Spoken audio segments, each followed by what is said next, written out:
45 titles. Before, it was reduced.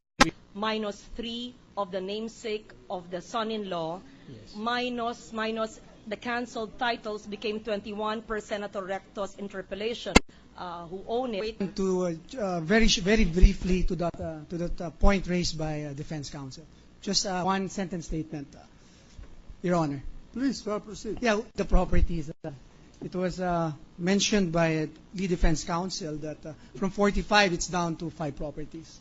Yes. We take exception to that statement, and the position of the prosecution is that when we submitted our offer of evidence, we submitted 21 properties, and we stand by that. There was a stipulation of about this property issue yesterday. Yeah, that's Yes. why. That's So why. there That's why. That That's why, remains Your in the Honor. record. There were stipulations entered into between the parties, Your Honor.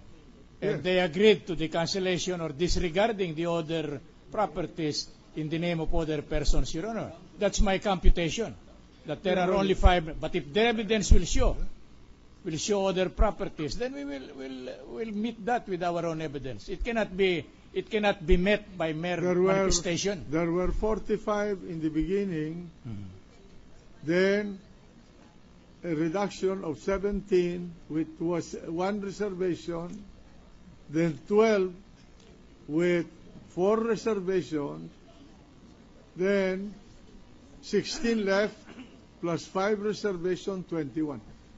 Yes, that's correct. We confirm that, Your Honor. Thank you. That was the agreement yesterday. Okay, thank you, Your Honor. All right. So, the gentleman from Cebu. Thank you, Mr. President. We're just curious, we would like to clarify, Mr. Mayor, how is the issuance of a check triggered in the Manila City Hall? I suppose it's the same as Cebu City Hall and all others. Because That is correct. yung unang siguro yung kontrata natapos na comply with, and then the process begins of the preparation of the check. But that goes through the city treasurer, The that treasurer, goes through the city auditor, accountant, that goes to the accountant, and budget officer, who is the final signatory. signatory before it goes to the treasurer for the cutting of the check. Dalawa po ang nakapirma sa cheque ng Maynila. Yung city treasurer and secretary to the mayor. Secretary to the mayor. Opo.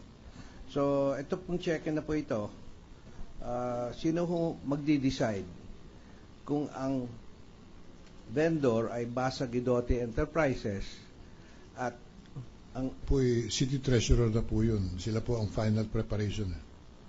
so they are responsible in case the funds are mislaid Covered or by any check. or mispaid, Opo. di ba? Opo. Okay. Normally po, pag na-prepare ho yung voucher, di ba ina-approve yan, pagkatapos tina-type out yung check. Gaano katagal ho ang proseso niyan? 1 week, 2 weeks? We try our best to be efficient on this dahil lahat yung mga nagnenegosyo sa Maynila, ayaw ko pong nadidelay yung payment. Yes. What you try to do and what you actually achieve are two different things. Normally, what is the time frame? Couple of weeks, 1 month, Okay. yan po ang processing time. Okay. Pag na-issue na yung cheque po, tinype out na, how long does it usually take for the vendor, the payee, to pick up the check? Alam nyo, usually, basta't natapos yung cheque, yung tatanggap ng cheque, mabilis pa po sa... Opo, pero sino po nagno-notify? Sila po, siyempre, nagpa-follow up dun sa City Treasurer's Office kung So, meron po silang cheque. nag-i-standby doon. Normally, meron silang mga liaison officer that keeps close observation of That will sit aside, of sit the around the requirements. place and wait for their check to be cut day Of the after day. requirement. Ganun ho yun. something like that. Okay.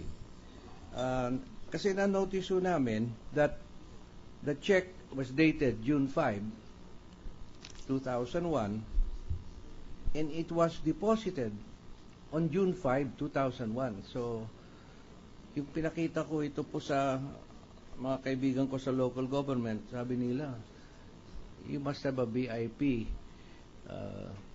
collecting this check for it to be cut, signed by two people.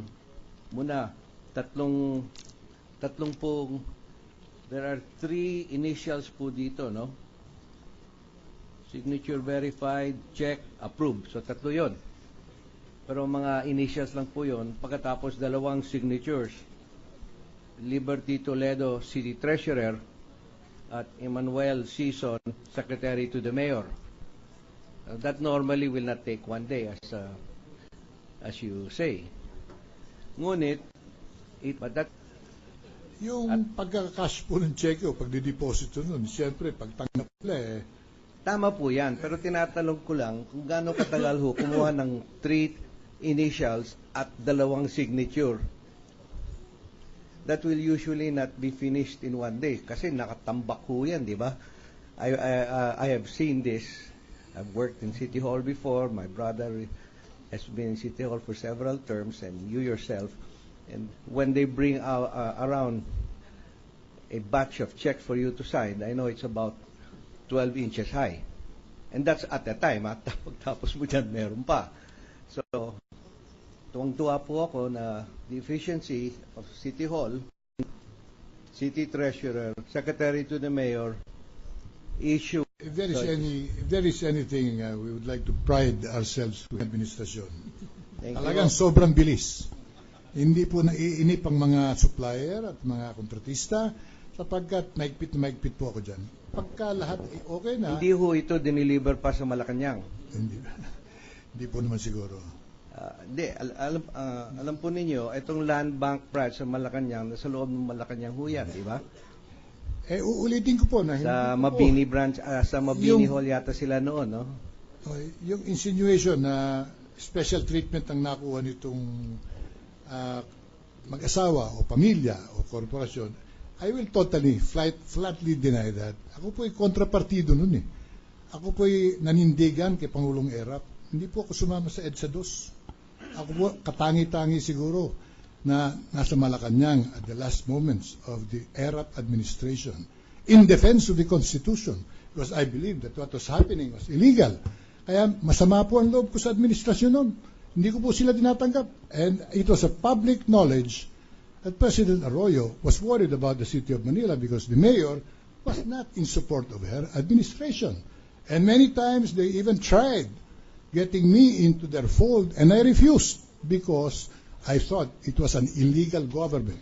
Until and when the Supreme Court rendered a decision, doon ko lamang po tinanggap sila. Kaya kung meron pong special treatment or any special attention na bibigay ko doon sa kumakatawan sa kinaiinisan kong administrasyon, ay hindi po nangyari yun. In fact, negative po ang dating sa akin. Ba't hindi mo pinadelay ito pag galit ka na? Hindi po. Iba po naman yung transaction.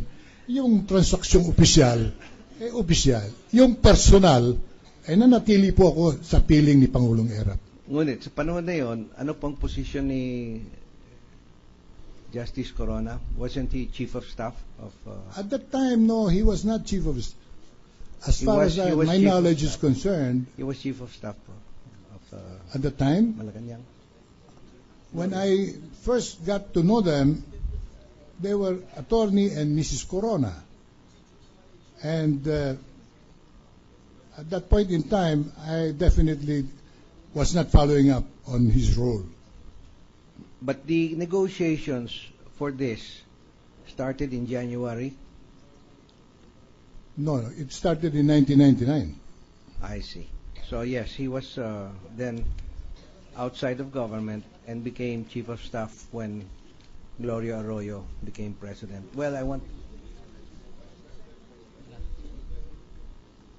he was the Chief of Staff of Gloria Arroyo as Vice President. Well, in any case, thank you very much, Mr. Mayor. It's good to see you in good health. For a good friend like the Senator, I'm always happy. The gentleman from Makati and Bicol.